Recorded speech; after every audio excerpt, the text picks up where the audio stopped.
Fala, jovens do meu Brasil, tudo bem? Aqui é o professor Cleiton. Mais uma vez estou retornando aqui com vocês para a gente conversar, continuarmos aquela conversa sobre o panorama brasileiro do início do século XX. Se você não assistiu ainda meus vídeos anteriores, por favor, vai estar na descrição desse vídeo, os dois anteriores, aí você pode conferir lá. Mas lá nós já tratamos da condição do negro, do ex-escravo nesse período, né? Como foi essa transição da escravidão para o trabalho livre, né, as problemáticas envolvidas. Nós trabalhamos também a questão do imigrante, né? Não só a questão econômica do imigrante, mas também social e cultural que o imigrante trouxe no Brasil, a questão do embranquecimento. Tudo isso aí foi tratado no vídeo anterior, então dá um confere lá. Hoje nós vamos começar a falar de um tema muito importante, que é justamente a questão da industrialização e urbanização do Brasil. Especificamente, a gente vai conversar muito sobre a questão de São Paulo, né, da ascensão de São Paulo como grande capital econômica do Brasil. Nós vamos ver essa polarização, né, esse atrativo que São Paulo vai ter para o restante do Brasil. E nós vamos conversar também um pouco a respeito dessa questão de urbanização, industrialização e movimento operário. Então, basicamente, a gente vai tentar discutir isso com vocês hoje, tá certo? Mas é importante, e um ponto de partida que a gente tem que ter, você aí, meu jovem, que você tem que ter em casa, é a questão econômica do Brasil, as bases econômicas que deram sustentáculo à industrialização. E com certeza é o café. O café, principalmente no Sudeste, e a borracha em menor escala, vão ser os principais produtos econômicos do Brasil do final do século XIX e do início do século XX. Ou seja, desde a época do final da monarquia até o início da República, o café ele vinha despontando como principal produto de exportação. A borracha também era um grande produto, mas, assim, sem sombra de dúvidas, o café era o principal produto brasileiro.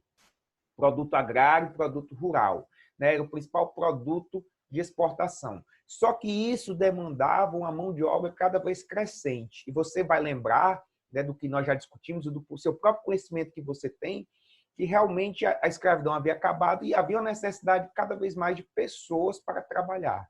Pensando nisso, a imigração ela vai ter esse início, né? Ela vai crescer justamente nisso, nesse aspecto, justamente para trabalhar nas fazendas de café. Só que vai ter um outro lado. Essa imigração que a início era para trabalhar no campo, ela vai se deslocar também grande contingente de pessoas para as cidades. Por exemplo, esse gráfico aqui que você está vendo na parte inferior, ele vai mostrar justamente o crescimento econômico, crescimento populacional de São Paulo entre 1872 e 1940. Ou seja, eu peguei um recorte aqui que vai abranger justamente toda a República Velha. Então, você vai ver o crescimento populacional que a cidade de São Paulo teve, né? Então, você vai perceber que lá em 1872, a cidade de São Paulo tinha 31 mil habitantes. Ou seja, era uma cidade muito pequena, né? Era realmente uma cidade com um coeficiente populacional muito baixo. Se você for ver 18 anos, que vai até 1890, você vai perceber que vai para 64 mil e poucos habitantes, ou seja, vai dobrar em 18 anos. Entre 1890 e 1900, que é o primeiro período da República mesmo, da República Velha, você vai perceber que vai de 64 para 239 mil, quase 240 mil habitantes. Novamente vai triplicar. Entre 1900 e 1920 vai para 759, vai novamente triplicar, e entre 1920 e 1940 vai para 1.326.000 pessoas, ou seja, duplicar. Se você for pegar o final e o início do intervalo, você vai ver que vai de 31 mil a 1.326.000, isso num período de 60 anos, 60, 70 anos. Então, São Paulo vai crescer muito. Professor, quais são os fatores que levam a São Paulo a crescer? O café como principal produto, as pessoas correm para a cidade de São Paulo como uma maneira de melhorar de vida. Só que esse capital, esse dinheiro que vinha do café, fez com que muitos senhores de café, cafeicultores, começassem a investir em outro campo. Que outro campo foi esse que teve esse investimento deles, né? Que campo foi esse? Aí nós tivemos a industrialização, o início, os primórdios, o engatinhar da industrialização no Brasil. Aí você tem que pensar, pessoal, mas calma aí, na Inglaterra, Cleitinho, a Revolução Industrial foi na segunda metade do século XVIII. Justamente, o processo industrial na Inglaterra começou em 1750. Se a gente está falando do início do século XX no Brasil, você tem pelo menos 150 anos de atraso. Então, é uma conclusão que você pode ter de imediato. O processo industrial no Brasil ele foi muito mais tardio do que o processo industrial na Europa. Não quer dizer se é tardio ou se foi prematuro o tamanho da indústria, sim a intensidade que ele teve. E é um ponto importante também, porque por mais que esse processo industrial ele inicie-se nesse período, ele tem dois fatores. O primeiro fator que a gente vai considerar é justamente porque ele é um excedente, né? Os cafeicultores investem esse dinheiro nessa questão dessas pequenas indústrias, né? Que vai ser indústria alimentícia, indústria de enlatados, né? Pequenas coisas, não vai ser essas indústrias pesadas como as indústrias europeias. E o segundo fator, que é um fator primordial, que vai aumentar também essa industrialização, é a Primeira Guerra Mundial.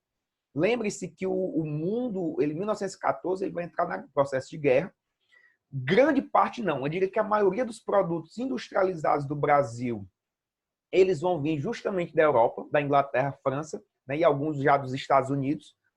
Vão ter esses canais cortados. Por quê? Porque Estados Unidos, Inglaterra e França vão canalizar seus esforços para a produção armamentícia e esses produtos vão deixar de chegar. O Brasil vai passar por um desabastecimento. Então, a industrialização ela vai ganhar um boom nesse período. Por quê? Porque vai ter uma industrialização de substituição de importação. O que é uma industrialização de substituição de importação? Ou seja, lâmpadas, gêneros de primeira necessidade que não estavam mais vindo da Europa, eles vão começar a ser produzidos aqui. Né? Obviamente, nos anos 20 vai começar a chegar as primeiras montadoras de automóveis. Né? A Ford é um exemplo delas, né? Vai chegar aqui justamente na década de 20. Né? Essas montadoras elas vão trazer também essa industrialização. E aí leva um paradigma interessante. Por quê? Porque essas máquinas, todo esse material industrial que vinha para o Brasil precisava de mão de obra, de certa forma, qualificada para poder ser trabalhado aqui. E se você for pensar bem, quem era a mão de obra mais qualificada? A dos imigrantes europeus. Por quê? Muitas dessas máquinas ou eram alemãs ou eram inglesas, e quem sabia manusear já essas máquinas era justamente os imigrantes, porque eles já tinham costume com a língua e com o hábito industrial que eles trouxeram da Europa. Então, realmente, você vai casar bem essa questão de São Paulo ser um local que tem muitos imigrantes e ser um local que a industrialização vai ter início justamente por isso. Então, os imigrantes, de certa forma, vão ser a grande mão de obra cooptada.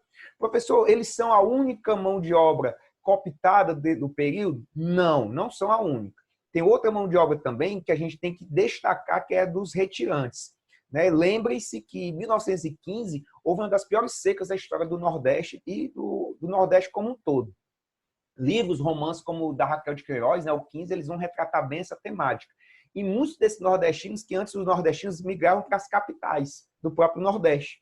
A seca do 15 ela vai ser interessante porque vai começar a ter o início da migração para o Sudeste do Brasil, especificamente São Paulo, porque São Paulo já estava despontando como uma capital econômica, que necessitava absorver essa mão de obra, Rio de Janeiro e São Paulo.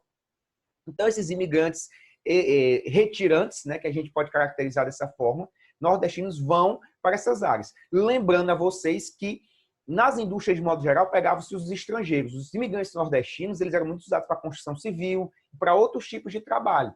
E você vai somar também esse contingente de nordestinos, de imigrantes, aos ex-escravos.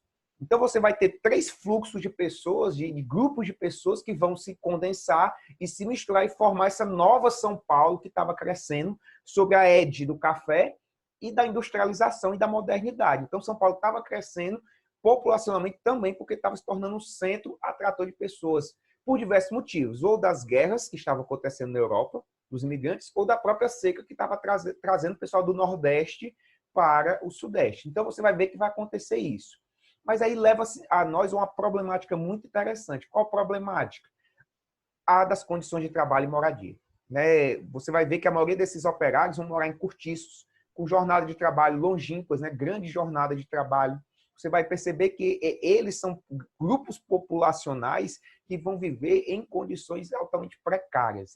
Livros como o do Aloysio Azevedo, que apesar de ser do final do século XIX, ele vai descrever muito bem o cortiço, como a lei do mais forte, essas condições de vida que eram subhumanas, que as pessoas viviam aglomeradas, em cortiços, condições insalubres, e tinham que trabalhar, e às vezes trabalhava o pai, a mãe e os próprios filhos. Então você vai ter jornadas de trabalho longas, você vai ter péssimas condições de moradia, você vai ter trabalho feminino com um salário menor do que o masculino, e você vai ter também o trabalho infantil. Quando eu falo infantil, crianças menores de 14 anos, 6, 7, 8 anos de idade. tudo isso misturado e dentro de uma sociedade que, perceba, os senhores, os donos das indústrias, a classe comandante, ela estava muito habituada justamente a lidar com escravos.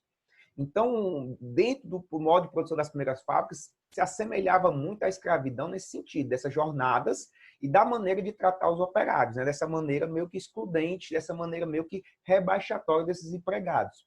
Só que a gente vai ter nesses ingredientes, vai ter os ex-escravos, vai ter os nordestinos, talvez pela conjuntura brasileira, eles fossem acostumados com esse tipo de situações. Mas os imigrantes, e é uma ponderação importante, eles vieram da Europa para cá, não trouxeram só esse conhecimento de fábrica, não. Eles trouxeram também o modo de vida, o pensamento deles.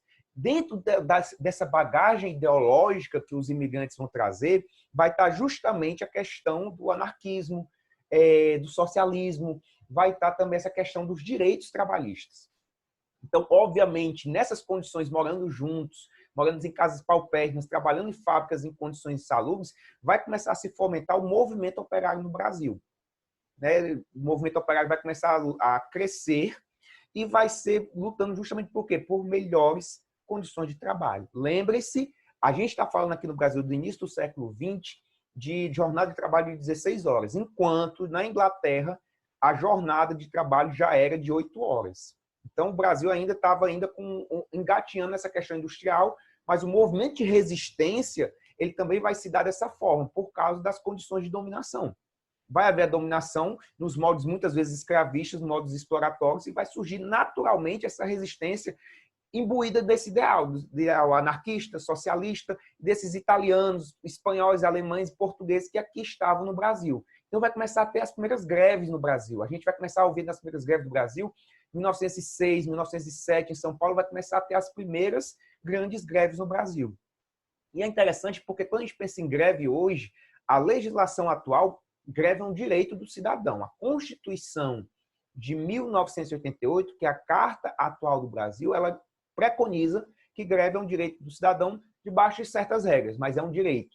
Se nós voltarmos justamente para esse período aqui, a gente vai ver que greve era muito associado com anarquia, era associado com desordem, com preguiça, com ingratidão. Então, porque é muito pensado nesse pensamento escravista desses senhores, né, dos donos de fábrica, né?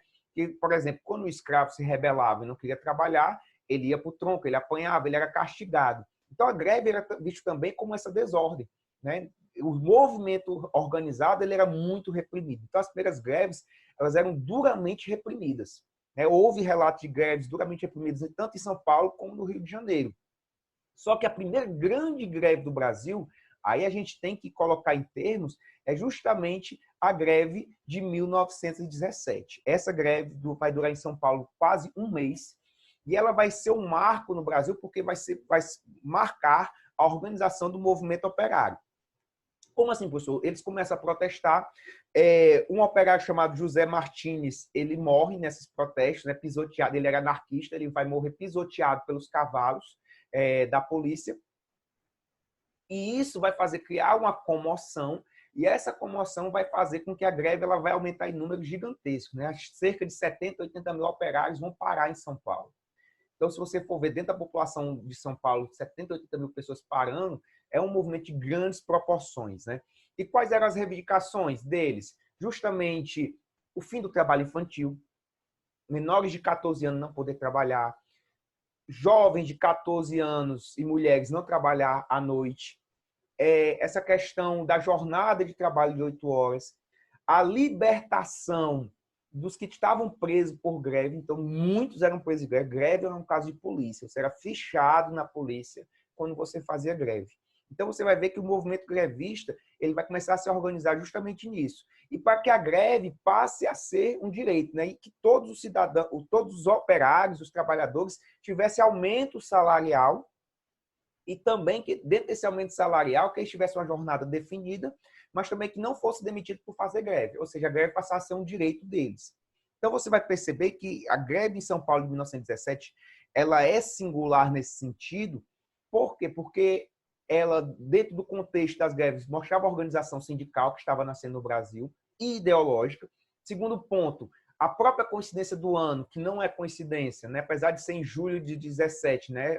O jornal que eu estou apresentando aí, ele tem um ponto interessante, porque da União Soviética já havia os vislumbres do movimento socialista e do movimento da Revolução Socialista que estava havendo em curso, né? Não tinha ainda explodido a segunda fase, mas já estava em curso o processo revolucionário na União Soviética. E o terceiro, que era a própria Primeira Guerra Mundial. O Brasil estava em plena Primeira Guerra Mundial, ou seja, onde necessitava do trabalho industrial para essa industrialização de substituição de importações.